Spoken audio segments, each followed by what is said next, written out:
사실 우리는 말씀의 종교죠.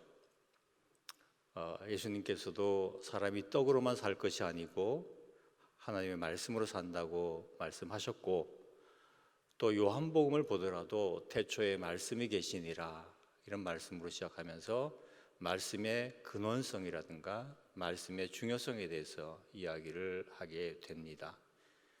또 말씀이 우리의 심령 골수를 쪼갠다고 이야기를 하고, 또 말씀을 먹으라고 이야기도 하고, 말씀이 어떻게 보면 우리에게 가장 중요한 것이고 모든 것이라고도 할 수 있습니다. 왜냐하면 우리는 더 이상 예수님을 육신 가운데 계셨던 그분을 있는 그대로 볼 수 있는 방법은 없습니다. 언어를 통해서 전해진 말씀을 통해서 우리가 그분을 생각하고 기억하고 그분을 이해하고 그분을 받아들이고 믿게 되는 그런 과정을 살아가게 됩니다. 어느덧 남아공에서 선교한 지가 24년째가 되었습니다. 24년 동안 제가 돌이켜서 생각해 보면 그 시간들이 고민이 없었던 때가 없었다라는 생각이 들더라고요. 왜 그런가 하면 남아공이 기독교를 받아들인 지가 거의 370년이 됩니다. 굉장히 오래됐죠? 그리고 제가 보니까 한 82% 정도가 기독교인이라고 고백을 하는 사람들이에요. 그런데 놀랍게도 여러분께서 요즘 TV라 이런 걸 통해서 보셔서 아시겠지만 범죄율이 굉장히 높습니다. 낮에도 밖에 나가서 혼자서 걸어 다닐 수가 없어요. 그리고 선거 때나 이런 때가 되면은 그 소위 말하는 정치인들에 대한 암살이 아주 빈번합니다. 어떤 경우에는 사람 하나 이렇게 없애달라고 부탁할 때 한 500란드, 그러니까 한 4만 원 정도만 주면은 해결해 주는 범죄가 횡행한 그런 나라입니다. 80%가 넘는 기독교인이 있는 나라, 그러면서 동시에 범죄로 인해서 사람들이 밖에 나가서 자유롭게 활동할 수 없는 나라, 이런 상황들은 저를 굉장히 힘들게 만들었고, 도대체 하나님의 말씀이, 복음은 역사하는 능력이라고 하였는데 어떻게 역사했고, 지금 그들 스스로가 자기가 그리스도를 믿는 사람들이라고 고백하는 그들의 모습이, 그들의 신앙이 어떤 신앙인지 참으로 궁금하지 않을 수가 없었습니다. 그러던 과정 속에서 제가 내린 결론은 아는 그리스도인들이지 믿는 그리스도인은 아니다라는 생각을 하게 됩니다. 우리가 갖고 있는 구약 성경은 히브리어로 쓰여 있죠. 그런데 이 히브리어가 고대어다 보니까 단어 수가 그렇게 많지가 않습니다. 한 8천 단어 그 정도면 전부예요. 그러다 보니까 한 단어가 굉장히 복합적인 의미를 가지고 있습니다. 예를 들면 우리가 잘 알고 있는 들으라라는 쉐마의 말씀을 보면은, 쉐마는 그냥 언어적으로 번역을 하면 들으라입니다. 그런데 이 단어는 들은 대로 이행하라 하는 그런 의미를 갖고 있습니다. 그런데 이렇게 복합적으로 번역할 방법이 없으니까 그냥 들으라라고 얘기를 했는데, 우리가 이렇게 생각하면 돼요. 아이들이 밖에서 뛰어놀고 있습니다. 그런데 이제 해가 떨어졌어요. 저녁이 되어서 아이들을 집으로 불러들여야 됩니다. 그럴 때 여러분 뭐라고 합니까? 들어와라 그러죠. 그런데 들으라는 그 단어는 어떤 의미냐 하면 나 들었어, 이게 들으라입니다. 그러나 쉐마라는 단어는 그 말을 듣고 집 안으로 들어오는 겁니다. 그러니까 성경에서 많은 부분에 있어서 단순하게 들으라라는 단어는 그 말대로 행하라라는, 오히려 순종하는, 거기에 더 방점이 찍혀 있는 것입니다. 하지만 우리의 언어는 과거의 히브리어와는 다른 부분들이 있기 때문에 그 모든 것들을 완전하게 이해하는 데는 여전히 한계가 있고, 그런 의미에서 어쩌면 말씀을 통해서 모든 것들을 믿고 받아들이고 해야 되는 과정 속에 어려움이 있을 수밖에 없는 그런 부분들이 있습니다. 제가 말씀드렸던 것처럼 잘 아는 그리스도인하고 믿는 그리스도인, 그 차이가 어디에서 오는지, 어떻게 이 문제를 극복하고 하나님께서는 도대체 이 부분을 어떻게 복음 안에서 해결하고 계신지에 대한 고민들을 담아서 오늘 설교의 말씀을 준비를 했습니다. 신명기 6장 5절은 잘 알고 계시는 것처럼 너는 마음을 다하고 성품을 다하고 힘을 다하여 내 하나님 여호와를 사랑하라 라고 말합니다. 마음이란 단어가 등장을 하죠. 마음을 다하라는 이야기입니다. 그런데 29장에 가면은 하나님이 이스라엘 사람들의 마음을 살펴보시고 이처럼 말씀하십니다. 아직까지 마음이 없다. 아직까지 마음이 없고 눈이 있어도 보지 못하며 귀가 있어도 듣지 못하고 있다. 이스라엘 백성의 모습을 그처럼 표현하고 계십니다. 그리고 이런 이스라엘 백성들의 모습을 보시고 하나님께서는 안타까워서 30장에 가면 내 마음과 내 자손의 마음에 할례를 베푸사 너로 마음을 다하며 성품을 다하여 내 하나님 여호와를 사랑하게 하사 너로 생명을 얻게 하실 것이며 라고 이렇게 표현을 합니다. 마음과 생명이 연결되어 있습니다. 이런 말씀을 우리가 이미 잠언에서 잘 알고 듣고 있는 내용이죠. 무엇보다 마음을 지켜라. 왜냐하면 생명이 마음에서 나기 때문이다. 이런 말씀은 단지 신명기에서 끝나지 않습니다. 예레미야 선지자도 이야기를 합니다.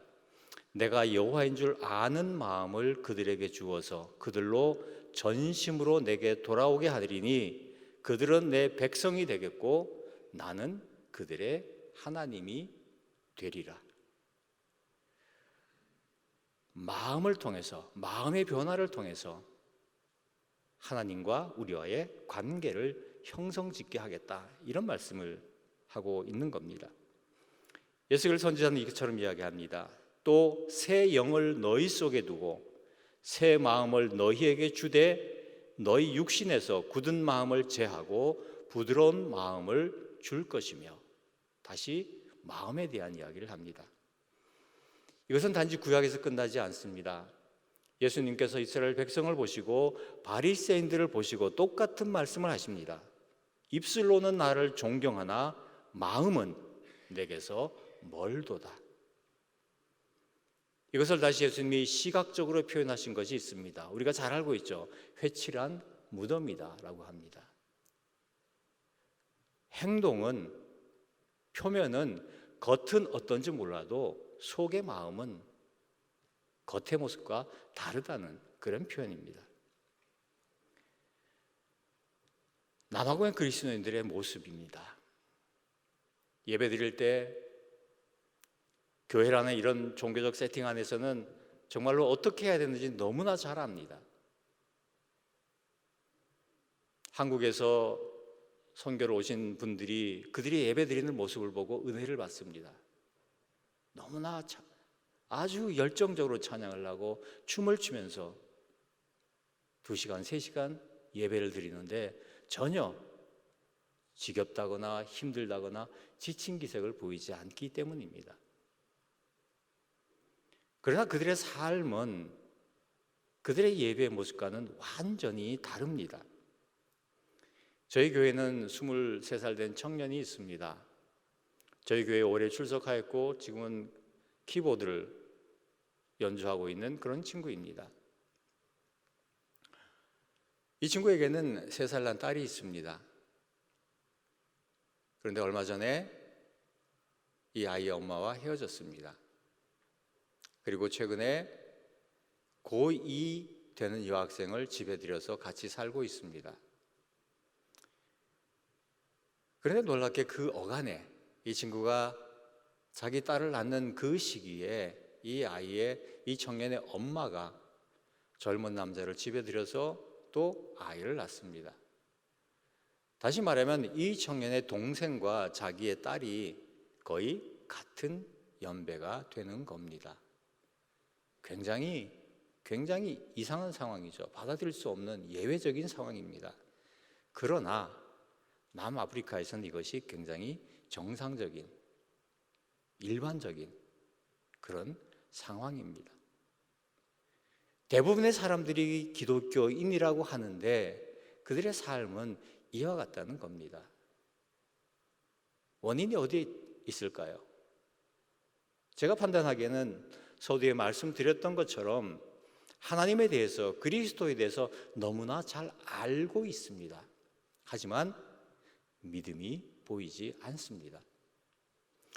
루터는 믿음에 대해서 이와 같이 정의를 했습니다. 우리 안에 있는 신적인 활동이라고 정의를 합니다. 이 신적인 활동이 우리의 옛사람을 죽이고 우리의 생각과 태도와 마음을 바꾸어서 새로운 피조물이 되게 하며 성령의 임재를 불러오게 한다라고 믿음에 대해서, 믿음을 단지 정적인 어떤 하나님께서 어떤 일을 하셨고 예수 그리스도께서 어떤 분이신지에 대한 단순한 지적인 이해만으로 이해를 하지 않고 있다는 겁니다. 하나님께서 우리 안에서 하시는 활동, 우리를 변화시키는, 우리의 죄된 것들을 깨트리시고 파하고 그를 통해서 신령한 것들을 사모하게 하며 성령을 사모하고 성령의 임재를 원하는, 성령의 임재를 불러오는 그런 활동적인 사건을 일컬어서 믿음이라고 규정하고 있다는 사실입니다.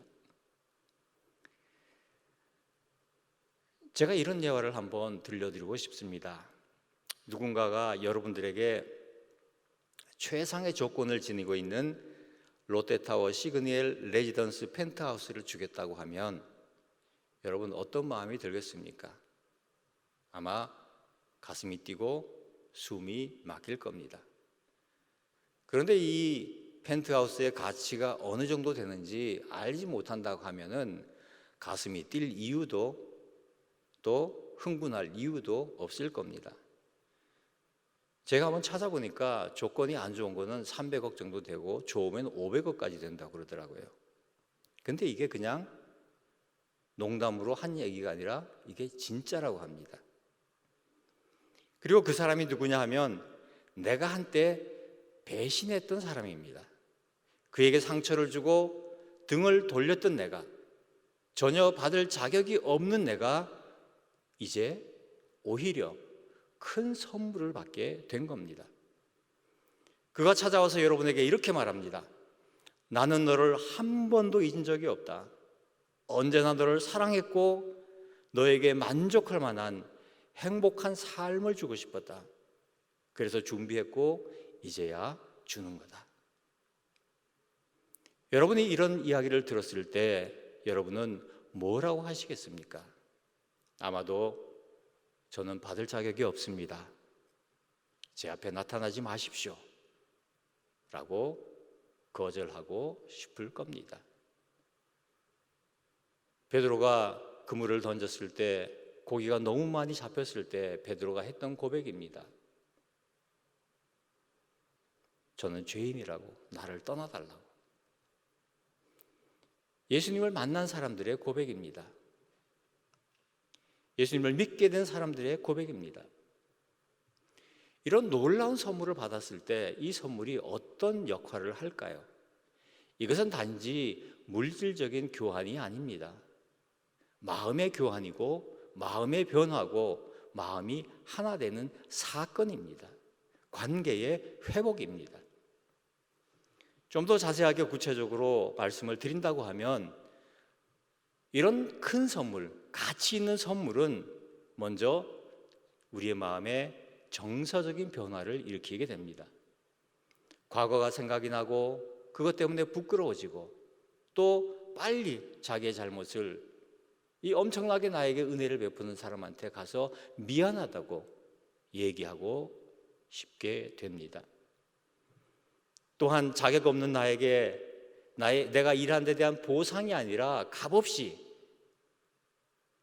그냥 선물로 준다는 그 사실 때문에 지금까지 자기가 갖고 있었던 자기 중심의 삶이 무너지게 되고 겸손함이 그 감정의 정서에 깃들게 됩니다. 그리고 이것이 내 것이라는 것이 인식이 되고 그것이 사실이라고 받아들여지게 될 때 거기에는 놀라운 표현할 수 없는 기쁨이 깃들게 됩니다. 또한 귀중한 존재라는 의식이 자라게 되고 거기에서 깊은 안정감과 만족감, 평안을 느끼게 합니다. 이제 이 사람은 어디 가든 웃지 않고는 견딜 수 없는, 마음속에 기쁨이 사라지지 않는 그런 사람이 될 것이고 그렇게 살아가게 될 겁니다. 이것은 감정적 변화뿐만이 아니라 내적인 자의 변화도 동시에 일으키게 됩니다. 이전의 나가 아니라 새로운 나가 되는 겁니다. 내 안의 거리감이 무너지고 마음이 열려서 진정으로 나에게 선물을 준 사람을 사랑하게 됩니다. 감사와 만족과 기쁨이 흐르게 됩니다. 그래서 모든 것들을, 세상을 보는 눈이 달라지고 태도가 달라지고 이웃을 살피는 시선이 열리고 흔들리지 않는, 절망이 아니라 기쁨과 감사와 희망의 사람이 되게 됩니다. 또한 큰 선물은 일회성으로 단순한 감정으로만 끝나지 않습니다. 이제부터는 어떤 힘든 상황을 마주하더라도 이 큰 선물을 받았던 경험이 그 모든 것들을 능히 이기고도 남을 수 있도록 백업하고 버팀목이 되어주는 그런 경험으로 자리하게 됩니다. 여기서 그치지 않고 행동의 변화도 일어납니다. 자연스럽게 선물을 준 사람을 위해서 무언가 하고 싶어하는 그런 마음들이 생기게 됩니다. 왜냐하면 너무나 큰 애를 받았기 때문입니다. 비록 사소하고 작은 것일지라도 선물을 준 사람을 위해서 감사를 표현하고 싶은 마음이 매일매일 들게 될 겁니다. 또한 거기서 그치지 않고 선물을 준 사람과 관계를 더욱더 강화하려는 자발적인 노력 또한 나타나게 됩니다. 그 상대방을 위해서 무언가를 하는 것이 해야 되기 때문에 하는 것이 아니라 하고 싶어서, 하지 않고는 견딜 수 없어서 하는 그런 상황에 빠지게 된다는 겁니다. 그리고 그것은 단순하게 선물을 준 사람과 받은 사람의 관계에서만 그치지 않고 내가 받았던 이 놀라운 기쁨을 다른 사람에게도 주고 싶어 하는 그런 이웃사랑의 마음까지 일어나게 합니다. 완전히 다른 사람이 되는 거죠. 오늘 본문은 말합니다. 우리는 놀라운 선물을 받았다고 말합니다. 하나님의 선물은 우리 주 예수 그리스도 안에 있는 영생이니라. 여러분, 영원한 생명보다 더 귀중한 것이 있습니까? 절대적 가치가 있는 영원한 생명을 우리가 선물로 받았습니다.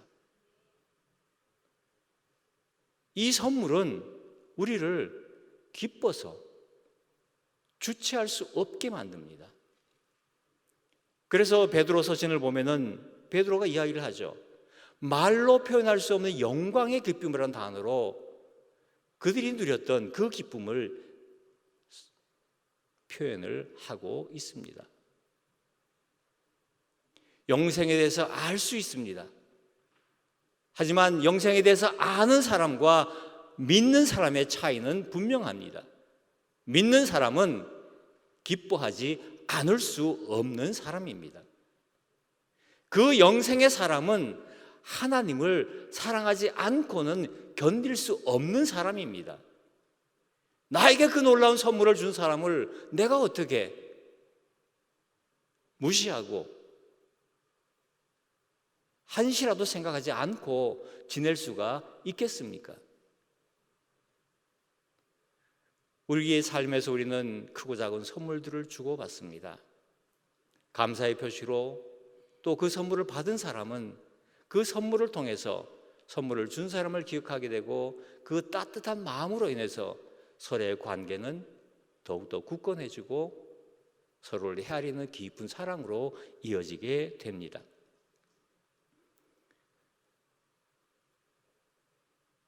하나님의 말씀에 이와 같은 것들이 있습니다. 누가 우리를 그리스도의 사랑에서 끊으리요? 환난이나 곤고나 핍박이나 기근이나 적신이나 위험이나 칼이랴. 기록된 바 우리가 종일 주를 위하여 죽임을 당케 되며 도살할 양같이 여김을 받았나이다 함과 같으니라. 그러나 이 모든 일에 우리를 사랑하시는 이로 말미암아 우리가 넉넉히 이기느니라. 내가 확신하노니 사망이나 생명이나 천사들이나 권세자들이나 현재일이나 장래일이나 능력이나 높음이나 깊음이나 다른 아무 피조물이라도 우리를 우리 주 그리스도 예수 안에 있는 하나님의 사랑에서 끊을 수 없으리라. 영원한 생명을 주신 그 생명을 믿는 사람에 대한 이야기입니다. 그 사랑이 너무나 놀랍고 영원한 생명이 너무나 놀라운 선물이기 때문에 이 이상의 가치가 있는 것들이 우리에게는 존재하지 않기 때문에 그분과의 관계는 절대로 끊어질 수 없다는 말씀입니다. 이를 통해서 하나님은 우리를 새로운 사람으로, 새로운 피조물로 바꾸십니다. 이전 것은 지나갔으니 보라 새 것이 되었도다. 이 선물을 믿게 된 사람에 대한 이야기입니다. 이 선물을 믿게 된 사람은 완전히 다른 사람이 되어버립니다. 해야만 되기 때문에, 성경에 보면 그렇게 하라고 하기 때문에, 그래서 하는 사람이 아니라 하고 싶어서, 감사해서, 기뻐서 하는 사람으로 바뀌게 된다는 겁니다. 그러한 내용을 바울은 빌립보서에서 아주 분명하게 표현하고 있습니다. 마음에 소원을 두고 행하게 하신다라고 표현합니다. 이웃을 사랑한 것이 내 마음의 소원이 됩니다. 하나님의 말씀을 사모하고 하나님의 뜻에 순종하는 것이 내 마음의 소원이 됩니다. 그 모든 것들을 통하여서 하나님을 더 기쁘시게, 이 놀라운 선물을 준 분에게 보답하고 싶어하는 자발적인 마음들이 내 안에서 솟아나게 됩니다. 우리의 신앙생활은 어땠습니까? 너무나 힘들고 고단하지 않았습니까? 예수님께서는 바리새인들의 의를 이야기하시면서 너희들의 의가 서기관과 바리새인과 같지 않으면 안 된다고 말씀하십니다. 그리고 거기에다가 너희 마음도 온전해야 된다고 말씀하십니다. 더 어렵게 하신 거죠. 그리고 나서 예수님은 이와 같이 말씀하십니다. 내 멍에는 쉽고 내 짐은 가볍다. 어떻게 그게 가능할까요? 해야 되는 사람, 해야 되기 때문에 하는 사람과 하고 싶어서 하는 사람의 차이, 그것입니다. 마음이 있는 사람은, 마음을 기쁨으로 하는 사람은 모든 일을 쉽게 할 수 있습니다.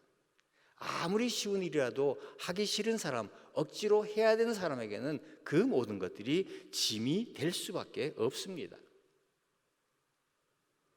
그를 보지 못했지만 사랑하며 지금 보지 못하지만 믿는 자들아, 말로 다 표현할 수 없고 영광스러운 기쁨으로 기뻐하라.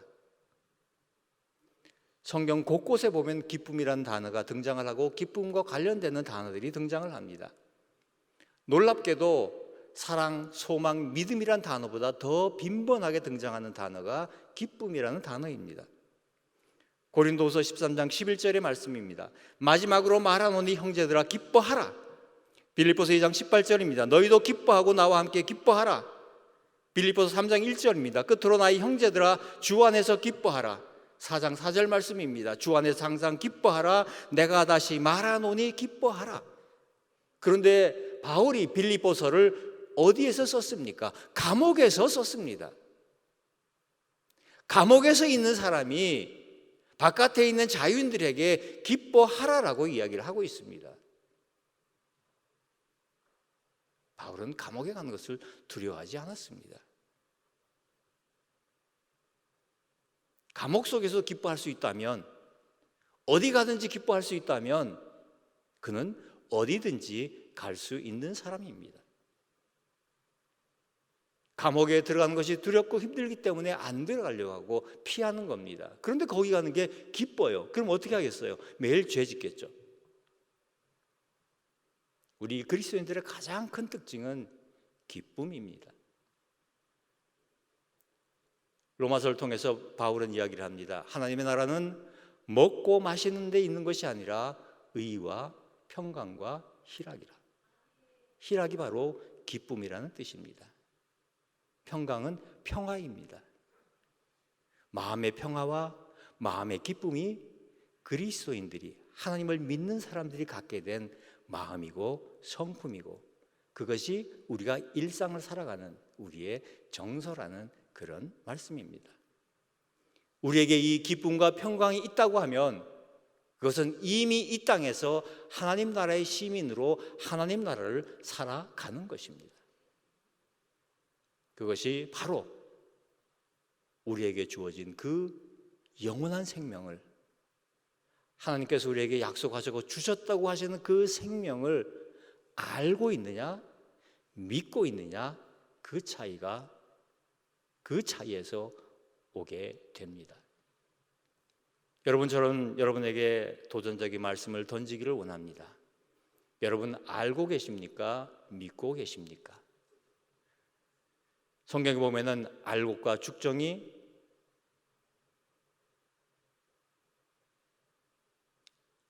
불에 던져질 가지와 열매 맺을 가지, 양과 염소 두 가지밖에 없습니다. 그 중간 지대는 없습니다.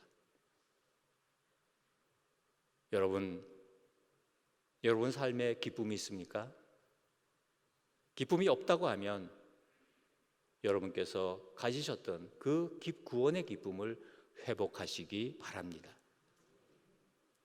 그리고 여러분에게 기쁨이 있다고 하시면 그 기쁨을 이어가기 위해서 노력하시기 바랍니다.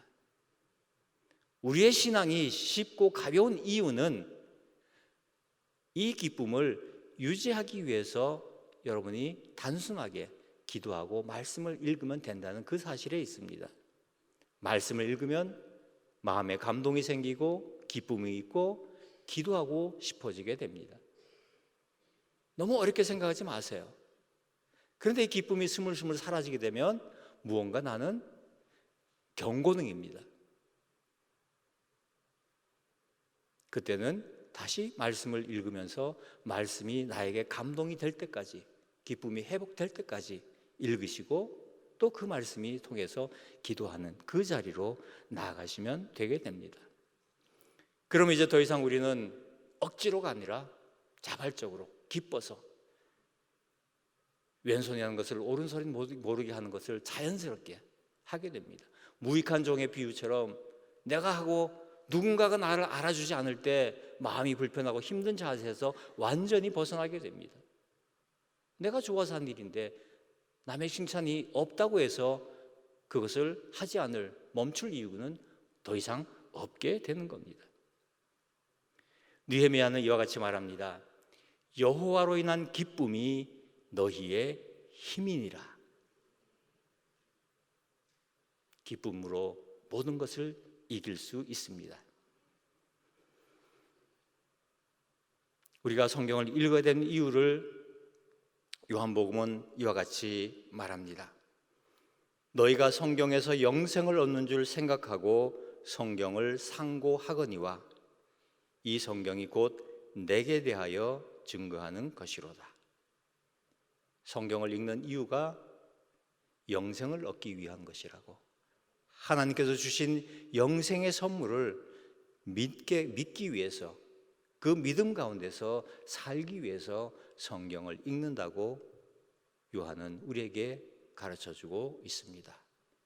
말씀을 통해서 하나님의 사랑에서 끊어지지 않고 세상을 능히 이기고도 남도록 이미 우리에게 힘과 능력을 주신 그 하나님의 놀라운 은혜 가운데서 살아갈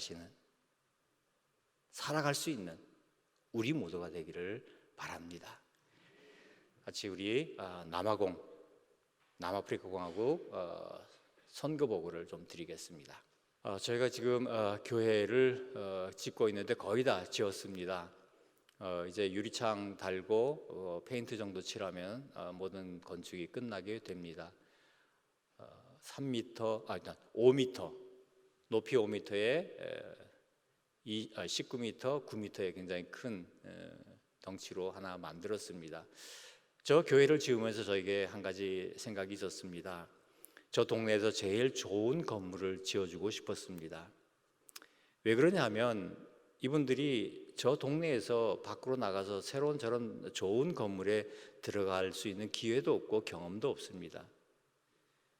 하지만 이 교회를 들어오면서 나도 이런 집에서 좀 좋은 집에서 살고 싶다. 이 교회 같은 집이 내 집이 되었으면 좋겠다 하는 그런 희망이라도 좀 가지면 좋겠다는 생각에서 그들이 경험할 수 없는 좋은 건물들을 하나 지어주고 싶었습니다.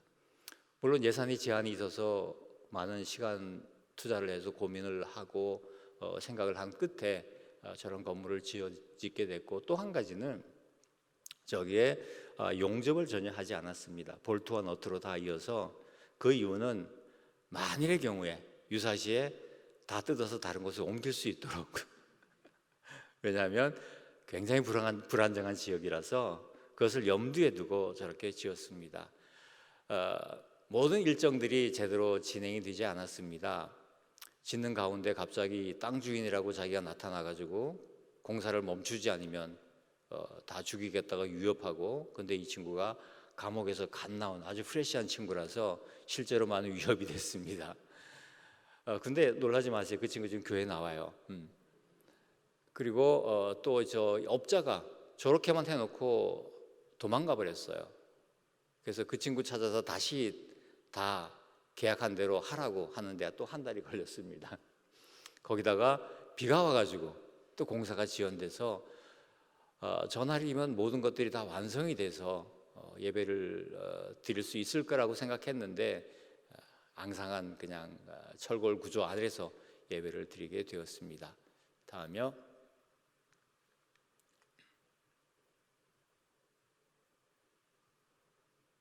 잘 안 넘어갔는데요. 예.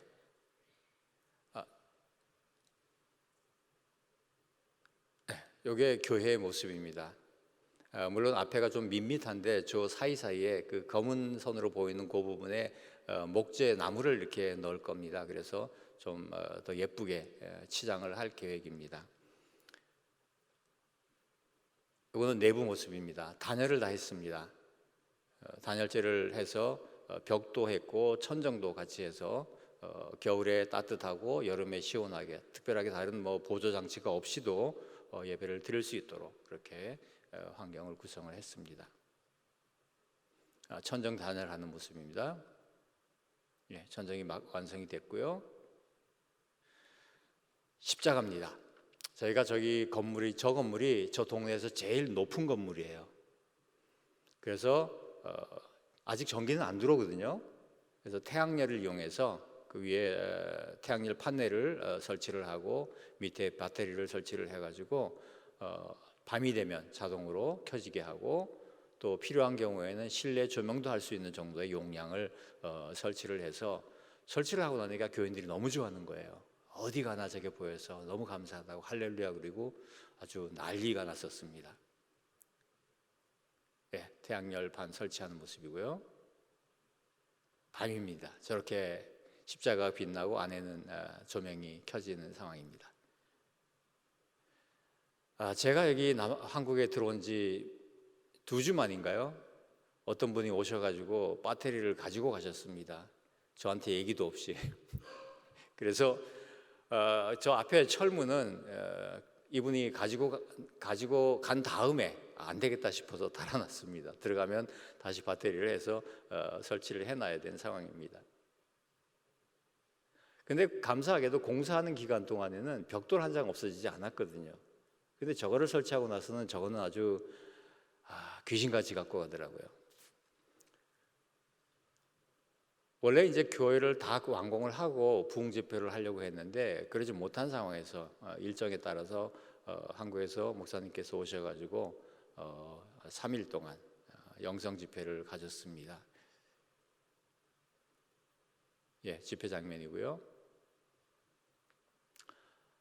저희가 이제 어린이 예배를 드릴 때 영어를 사용하는데, 그때 이제 찬양하는 모양을 말씀드리는 겁니다. 앞에 스크린을 사용해서 영어 찬양을 하고 가사를 비추면서 아이들로 하여금 영어에 익숙해지게. 남아공이 뭐 말씀드렸던 것처럼 12개의 공식 언어가 있거든요. 그러니까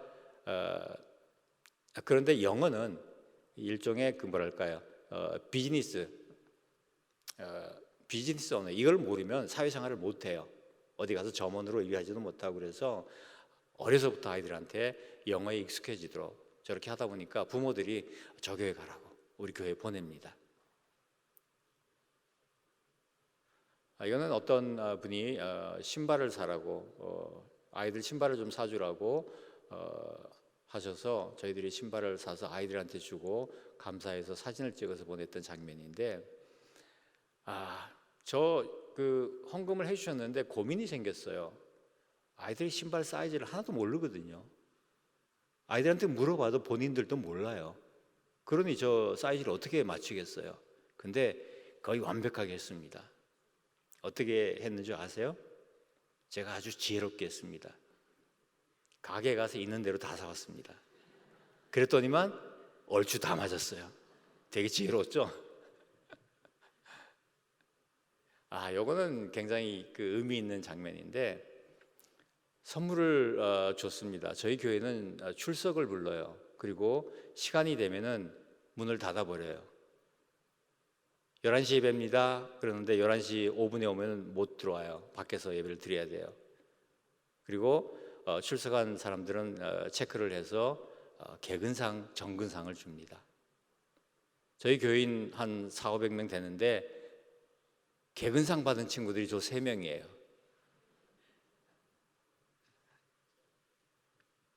자, 앞으로 이분은, 가운데 있는 분은 이제 그 아프리카 장로교회 총회장 되시는데, 레타본 구체치 사역도 하고 아프리카 장로교회의 선교 동역자로 제가 같이 일을 하고 있습니다. 저 교단에서 필요한 것들, 지금 저 교단에는 주일학교가 없어요. 그리고 신학교가 없어서 그 일들을 저보고 좀 부탁을 해서 같이 할 수 있도록 지금 노력하고 있는 가운데 있습니다. 그래서 일단 그 전국에서 100여 명의 주일학교 교사를 모아서 2박 3일 동안 교사 강습회를 했습니다. 그러니까 남아공이 생각보다 좀 커요. 저희 동네에서 저 아래 동네까지가 한 1600km 되거든요. 그러니까 그 남북으로 1600, 동서로 한 1200 되나요? 그렇게 흩어져 있는 사람들이 한 군데 모여서 지금 그 컨퍼런스를 하는 겁니다. 강사분은 미국에서 오셨고요.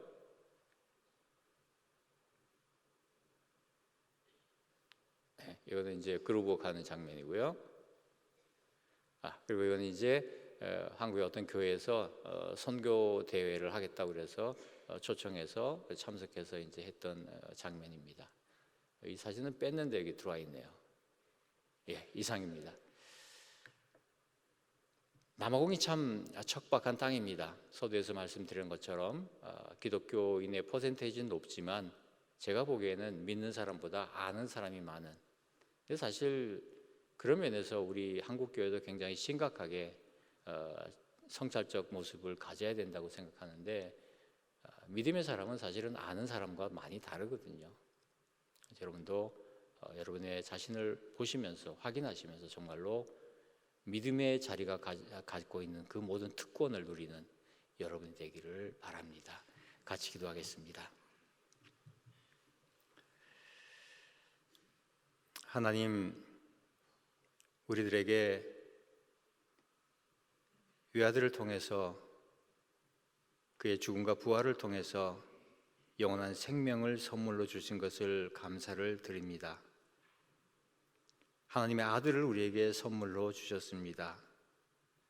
그를 통해서 우리가 가장 원하고 바라는 것들을 우리에게 거저 주셨습니다. 하나님, 하나님의 그 놀라운 행하신 일을 믿는 믿음 가운데 우리가 살아갈 수 있도록, 그 믿음의 자리에 제대로 설 수 있도록 우리를 인도하시고 우리를 붙들어 주시옵소서.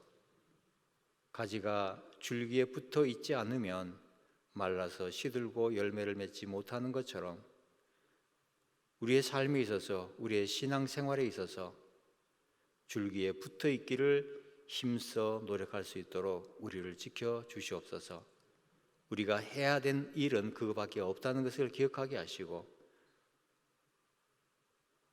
줄기에 붙어 있기 위해서 말씀을 상고할 때마다 우리에게 하나님의 말씀으로 인한 기쁨과 감사와 감격으로 넘치게 하시고, 그 말씀에 따라 무릎 꿇게 하셔서 우리가 생명수를 공급받아 목마르지 않게 하시고 시절을 따라 열매를 맺게 도와 주옵소서. 하나님 베푸신 은혜 날마다 감사하지 않을 수 없는 것을 고백하고 살아가는 우리의 삶, 축복된 삶이 우리가 될 수 있도록 역사하여 주옵소서. 예수 그리스도 이름으로 기도드립니다. 아멘.